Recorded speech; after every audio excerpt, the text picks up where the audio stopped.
বিসমিল্লাহির রহমানির রহিম। আজকে আমরা নবম দশম শ্রেণীর গণিতের দশম অধ্যায়ের 19 নম্বর সৃজনশীল প্রশ্নটাকে সমাধান করব। দেখো উদ্দীপক, একটি নদীর এক তীরে কোনো স্থানে দাঁড়িয়ে একজন লোক দেখল যে ঠিক সোজাসুজি অপর তীরে অবস্থিত 150 মিটার লম্বা একটি গাছের শীর্ষের উন্নতি কোণ 30 ডিগ্রি। লোকটি একটি নৌকা যোগে গাছটিকে লক্ষ্য করে যাত্রা শুরু করলো, কিন্তু পানির স্রোতের কারণে লোকটি গাছ থেকে 10 মিটার দূরে তীরে পৌঁছল। এতটুকু পর্যন্ত হচ্ছে উদ্দীপক। এবার দেখো ক নম্বর, উপরোক্ত বর্ণনাটি চিত্রের মাধ্যমে দেখাও। কি বলছে? উপরোক্ত বর্ণনাটি চিত্রের মাধ্যমে দেখাও। দেখো, আমরা আগেও আলোচনা করছি, আবারও বলতেছি, চিত্র আঁকতে হলে প্রথমেই আমরা দেখব কোণের দিকে, কত ডিগ্রি কোণ দেওয়া আছে। আমরা জানি 45 ডিগ্রি কোণ যদি বলে তাহলে লম্ব এবং ভূমি, আমরা এমন একটা ত্রিভুজ আঁকবো যেখানে লম্ব এবং ভূমি সমান হবে। আর যদি 60 ডিগ্রি কোণ বলে তাহলে আমরা এমন একটা ত্রিভুজ আঁকবো যেখানে লম্ব বড় হবে, ভূমি ছোট হবে। আর যদি 30 ডিগ্রি বলে তাহলে আমরা এমন একটা ত্রিভুজ আঁকবো যেটা লম্ব ছোট হবে, ভূমি বড় হবে। মনে আছে তো? তো দেখো এখানে কত ডিগ্রি বলছে, আগে আমরা সেটা দেখি। বলছে শীর্ষে উন্নতি কোণ 30 ডিগ্রি। কত ডিগ্রি? কত ডিগ্রি? 30 ডিগ্রি। তাহলে আমাদেরকে এমন একটা ত্রিভুজ আঁকতে হবে যেটাতে ভূমি বড় হবে, লম্ব ছোট হবে। মনোযোগ দিয়ে দেখো তাহলে ক নম্বর করতেছি আমি। দেখো 30 ডিগ্রি আমি একটা কোণ এঁকে ফেলছি। দেখো সেখানে তাদের 30 ডিগ্রি মনে হয় তো, তাহলে এটা হচ্ছে 30 ডিগ্রি। আমরা নামকরণ করতেছি, নাম দিলাম এ বি সি। তাহলে এ বি সি ত্রিভুজের সি বিন্দুতে উন্নতি কোণ এই সি বি কোণ হচ্ছে 30 ডিগ্রি। বলে এই পর্যন্ত বুঝতে কারো অসুবিধা আছে? এবার উদ্দীপক পড়ে পড়ে বাকি মানগুলো এই সিটটির মধ্যে বসাবো। দেখো, একটি নদীর এক তীরে কোনো স্থানে দাঁড়িয়ে একজন লোক দেখলো যে ঠিক সোজাসুজি অপর তীরে অবস্থিত 150 মিটার লম্বা একটি গাছ। কত মিটার লম্বা? 150 মিটার লম্বা একটি গাছ। তাহলে তোমরাই বলো এখানে গাছকে এবি না? 150 মিটার লম্বা তারা বলিয়ে দিয়েছে, তাহলে এবি হচ্ছে গাছ। গাছের দৈর্ঘ্য কতটুকু? 150 মিটার। তাহলে এবি হচ্ছে 150 মিটার লম্বা একটি গাছ। তারপর দেখো কী বলছে, গাছের শীর্ষের উন্নতি কোণ 30 ডিগ্রি। তাহলে গাছের শীর্ষটা সি বিন্দুতে এসি বি কোণ সমান 30 ডিগ্রি কোণ উৎপন্ন করছে। তারপর লোকটি একটি নৌকা যোগে গাছটিকে লক্ষ্য করে যাত্রা শুরু করলো। মনে করো লোক এখানে সি বিন্দুতে আছে, এই বিন্দুতে একজন লোক আছে, ঠিক আছে? এই বিন্দুতে লোকটা এখান থেকে গাছটার দিকে তাকাইছে, তাকায় সে নৌকায় করে এই গাছের দিকে যাত্রা শুরু করছে, নৌকায় করে। তো নৌকা করে সে এভাবে আসার কথা ছিল, কিন্তু স্রোত তাকে নিয়ে আসছে এখানে 10 মিটার দূরে। কি বলছে? লোকটি একটি নৌকা যোগে গাছটিকে লক্ষ্য করে যাত্রা শুরু করলো, কিন্তু পানির স্রোতের কারণে লোকটি গাছ থেকে 10 মিটার দূরে তীরে পৌঁছলো। কত মিটার দূরে? তাহলে লোকটি সি বিন্দু থেকে যাত্রা শুরু করে 10 মিটার দূরে, এই গাছ থেকে 10 মিটার দূরে মনে করো ডি বিন্দুতে, কি বিন্দুতে? ডি বিন্দুতে পৌঁছালো। এই ক্লিয়ার? এখান থেকে সে যাত্রা করছে বির উদ্দেশ্যে, কিন্তু স্রোতে তাকে নিয়ে আসছে ডিতে। তাহলে ওই লোকটি যে পথে আসছে সেই পথটা হলো সিডি। বলো বুঝছো কিনা সবাই? তাহলে উদ্দীপক অনুযায়ী চিত্র আঁকা শেষ। উদ্দীপক অনুযায়ী চিত্র আঁকা শেষ। এতটুকু দিতে পারলে 2 নম্বর। তবে একটা সৌন্দর্য আছে, সেটা হচ্ছে সংক্ষিপ্ত বর্ণনা দেওয়া। যে চিত্রটা আঁকছে সেই চিত্রটা একটু বর্ণনা দেওয়া। হ্যাঁ, বিডি 10 মিটার। ধন্যবাদ। তাহলে সৌন্দর্য হচ্ছে কি সংক্ষিপ্ত একটু বর্ণনা দেওয়া। আমরা যেটা আঁকছি সেটা একটু বর্ণনা দিব। তো দেখো বর্ণনাটা একটু ভালো করে বুঝো, মুখস্থ করার কিচ্ছু নাই। কি বলছে এখানে? বলছে একটি নদীর এক তীরে, আমার কথা ভালো করে বুঝি, একটি নদীর এক তীরে, কয় তীর? এক তীরে কোন স্থানে দাঁড়িয়ে একজন লোক দেখলো যে ঠিক সোজাসুজি অপর তীরে, অপর তীরে। তাহলে কয়টা তীর হলো? 2টা তীর। তাহলে আমরা ধরে নিই নদীর 2 তীরে 2টা বিন্দু ধরি, নদীর 2 তীরে 2টা বিন্দু যথাক্রমে সি ও বি। আচ্ছা লিখি, একসাথে লিখে বলি কেমন? দেখো মনোযোগ দাও একটু। তাহলে কয়টা তীর পাইছি আমরা? 2টা। এটা হচ্ছে তোমার 19-এর ক নম্বর। তাহলে ধরি বা মনে করি নদীর 2 তীরে 2টি বিন্দু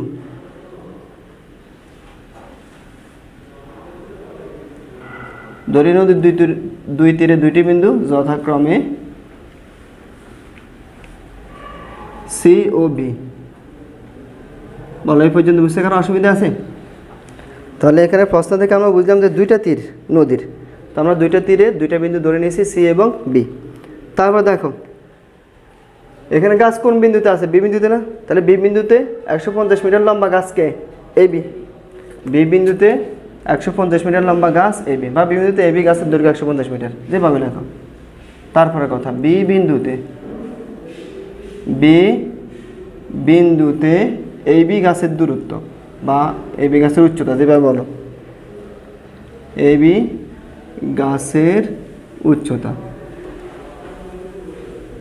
কত মিটার? 150 মিটার। এ পর্যন্ত বুঝছো?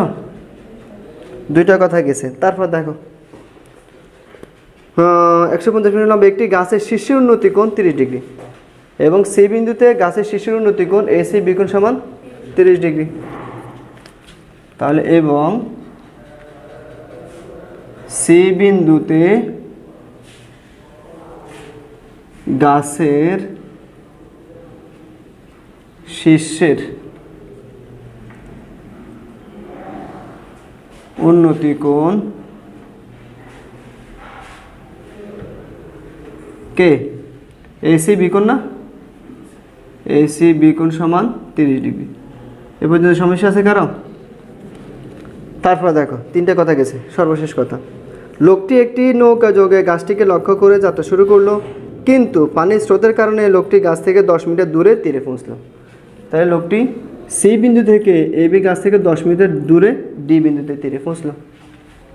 এটা আমরা ধরে নিই, কারণ এটা আমরা তো অরিজিনালি জানি না, আমরা ধরতেছি। তাই ধরি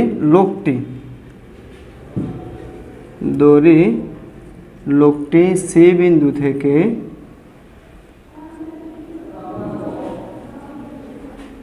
যাত্রা শুরু করে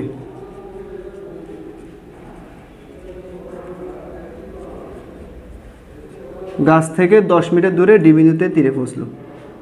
শুরু করে গাছ থেকে, গাছ কে এবি না? 10 মিটার দূরে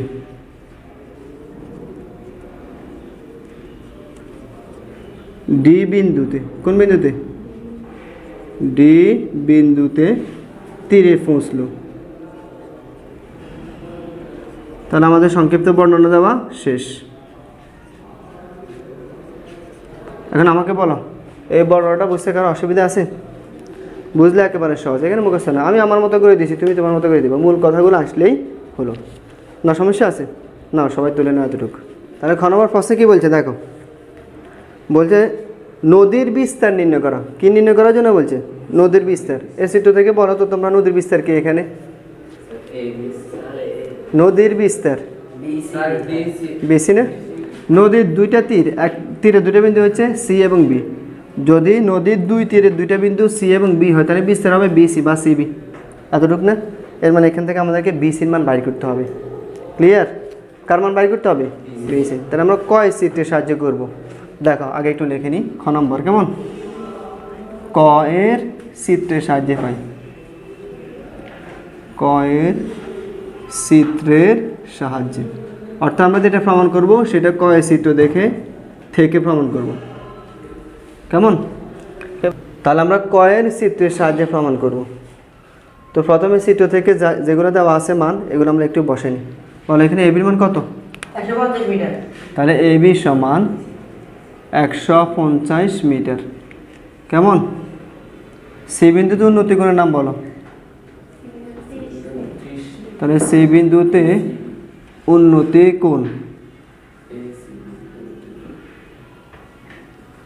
এসিবি না? এই সি বি। তাহলে সি বিন্দুতে উন্নতি কোণ এসি বি কোণ সমান 30 ডিগ্রি। কেমন? এবার আমাদেরকে কি বাইর করতে বলছে? নদীর বিস্তার। তো বিস্তার কে এখানে? বিসি। তাহলে বিস্তার বিসি সমান হোয়াট? অথবা নদীর বিস্তার দিয়ে পাবে, লেখো, কোনো সমস্যা নেই। তাহলে বিস্তার বিসি সমান হোয়াট?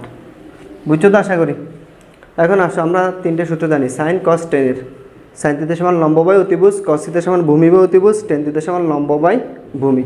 তো এখানে দেখো লম্বের মান দেওয়া আছে, ভূমির মান বের করতে হবে। তাহলে টেন দিয়ে কাজ করতে হবে। তো দেখো এখন প্রথমে আমরা সমকোণী ত্রিভুজটা নাম নেব। এই ত্রিভুজটাকে ধরবো, এই ত্রিভুজটাকে এবিসি ত্রিভুজ। এখন এবিসি সমকোণী ত্রিভুজ এ। টেন থিটা, থিটাকে বলো এসি বি কোণ। তাহলে টেন থিটা সমান লম্ব বাই ভূমি। লম্ব কে? এবি, ভূমি কে? বিসি। ক্লিয়ার?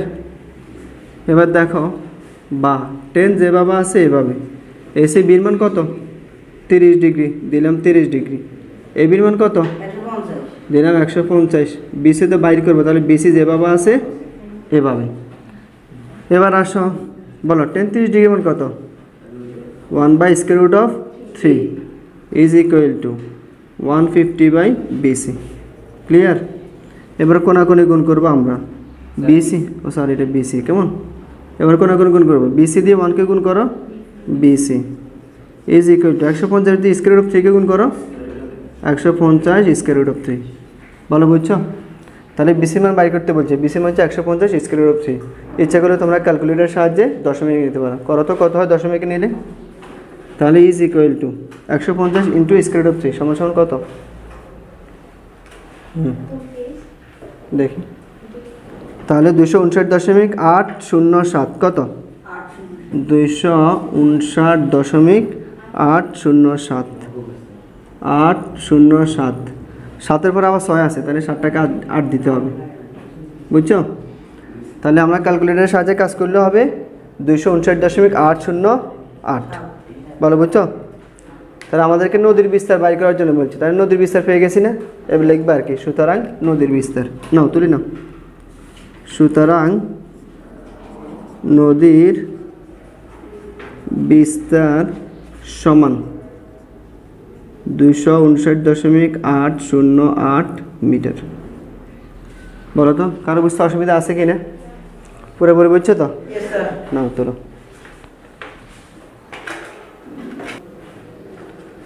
আচ্ছা তাহলে খ নম্বর তুলছো তোমরা, কেমন? এবার দেখো গ নম্বর, দেখো আরও সহজ। গ নম্বর বলছে লোকটির যাত্রাস্থান থেকে গন্তব্যস্থানের দূরত্ব নির্ণয় করা। কি বলছে?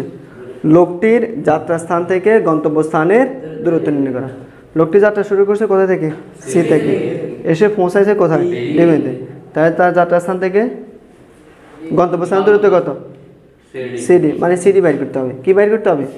এই কথাটা ক্লিয়ারলি বুঝছো? তাহলে আমাদেরকে এই অঙ্কে মানে গ নম্বর অঙ্কে সিডির মান বাইর করতে হবে। এবার আসো সিডি বাইর করতে আমরা কার সাহায্য নেব, কীভাবে করব? এখানে দেখো বিডির মান আমরা জানি, বিডির মান কত? 10 মিটার। বিডির মান হচ্ছে 10 মিটার। বিসির মান এই মাত্রা বাইর করছি খ থেকে। দেখো বিসির মান কত? 150 √3, অথবা এটা দিতে পারো, সমস্যা নেই। আমরা কাজ করার সময় এটা দিয়ে কাজ করব।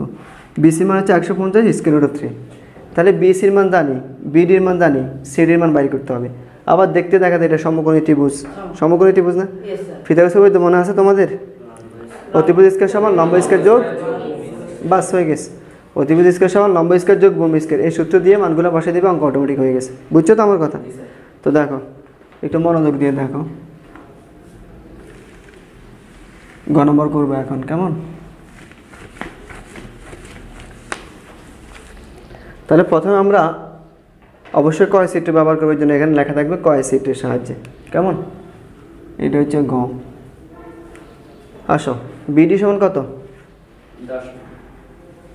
বিডি সমান 10 মিটার। ক্লিয়ার? আর খ থেকে পাইছি বিসির মান 150 √3।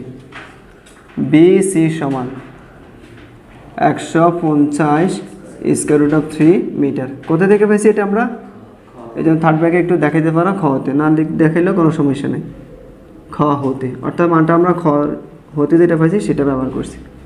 আর কার মান বাইর করতে বলছে? সিডি মান, কেমন? যাত্রাস্থান থেকে গন্তব্যস্থান লোকটির, তাহলে সিডি। তাহলে সিডি সমান ওয়াট। বলো কারো বুঝতে অসুবিধা আছে? এবার আসো আমরা এই ত্রিভুজটাকে, খতে এই ত্রিভুজকে ধরে কাজ করছি, এখন আমরা এই ত্রিভুজকে ধরে কাজ করবো। এই ত্রিভুজটার নাম বলো বিসিডি। দেখো বিসিডি, অথবা তুমি বলতে পারো সিবিডি, কোনো সমস্যা নেই।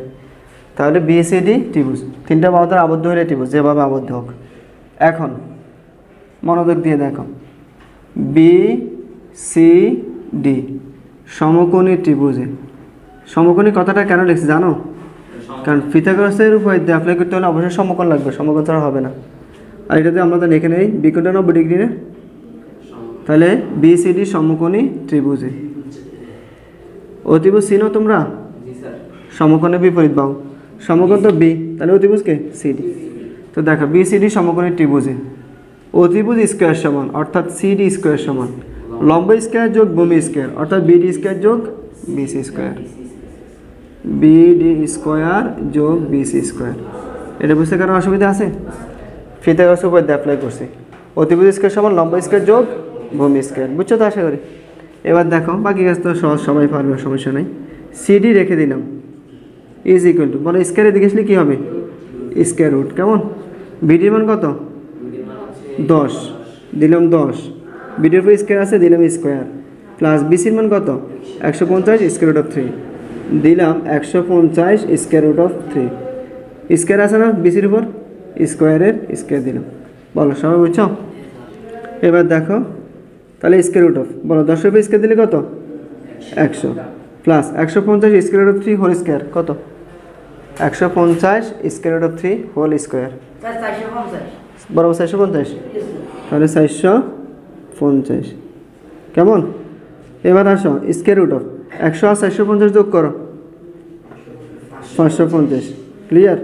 দেখি ক্যালকুলেটর দাও তো। তাহলে bracket 150 square root of 3 whole square is equal to, তুমি বলছো তো 150 square root of 3 whole square মানে হচ্ছে 67,500। এটা তো পুরো অঙ্ক ভুল হইতো না। দেখো আবার দেখো একটু মনোযোগ দিয়ে, 10-এর উপর স্কোয়ার দিলে কত? 100, 150 square root of 3 whole square, তাহলে 150 square root of 3 whole square দিলে হবে 67,500। কত? 67,500। বুঝছো? এবার যোগ করলে কত হবে বলো? 67,600 না? 67,600। এবার যদি বুঝতে কারো অসুবিধা আছে? এবার ক্যালকুলেটরের সাহায্যে আমরা বর্গমূল নির্ণয় করবো। তাহলে square root of 67,600 is equal to 260। কত? 260। ভালো বুঝছো? তাহলে আমাদেরকে সিডি মান বাই করতে বলছে, সিডি মান বাই করা শেষ না? এবার তুমি লিখবে আর কি শেষে, সুতরাং লোকটির প্রসেস এভাবে আছে, এভাবে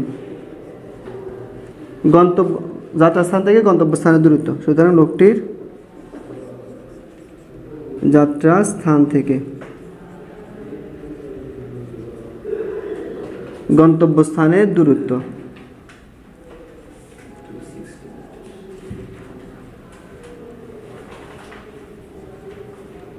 সমান কত পাইছি আমরা? 260। তাহলে 260 মিটার।